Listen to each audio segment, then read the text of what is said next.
Bonjour.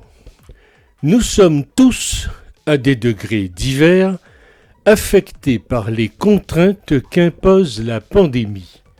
Le ou la Covid-19 a développé la méfiance, la délation, le chacun pour soi, le moi d'abord.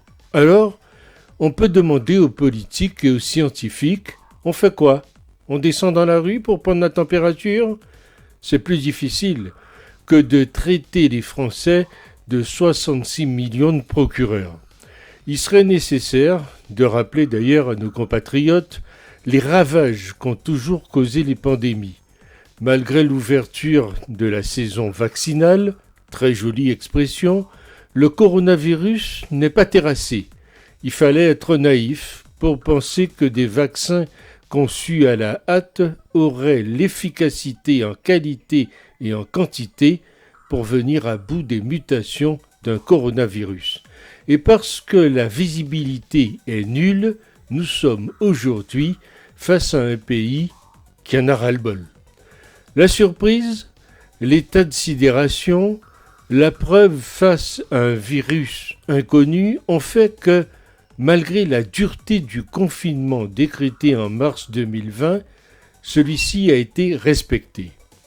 Or, un an plus tard, en février et bientôt en mars 2021, nous sommes toujours sous état d'urgence sanitaire, un régime d'exception qui permet à l'exécutif de prendre par décret des mesures limitant drastiquement les libertés individuelles, comme enfermer les Français chez eux, de 18h à 6h par exemple, ou encore empêcher les lieux culturels ou les bars-restaurants d'ouvrir.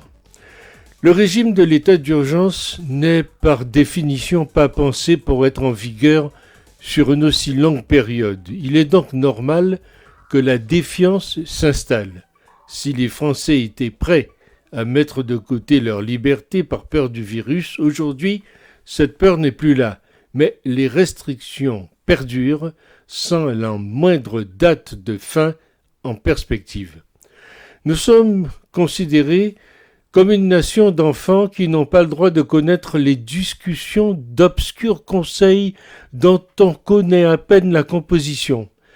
Nous sommes une nation d'enfants qui doivent auto-attester qu'ils se donnent l'autorisation de mettre le nez dehors et de le prouver avec un papier ou un téléphone.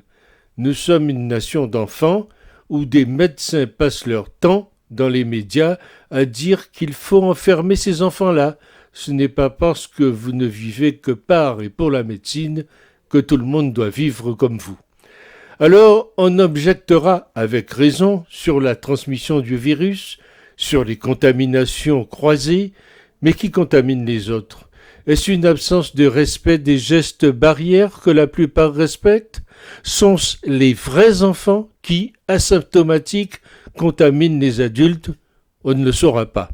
En même temps, le nouveau monde de la Startup Nation, où Jupiter au petit pied n'a qu'à traverser la rue pour trouver du travail à un jeune chômeur avant que l'ONU et le Parlement européen ne le tensent pour son excessive politique de maintien de l'ordre militante, pourrait pousser les Français à la défiance politique.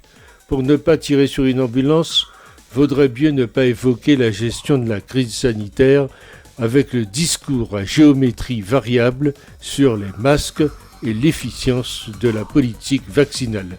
Le bonapartisme ambiant en est un facteur aggravant où tout est résumé en 3 mots: je décide, vous obéissez. Un cauchemar distillé par un virus politique hautement toxique.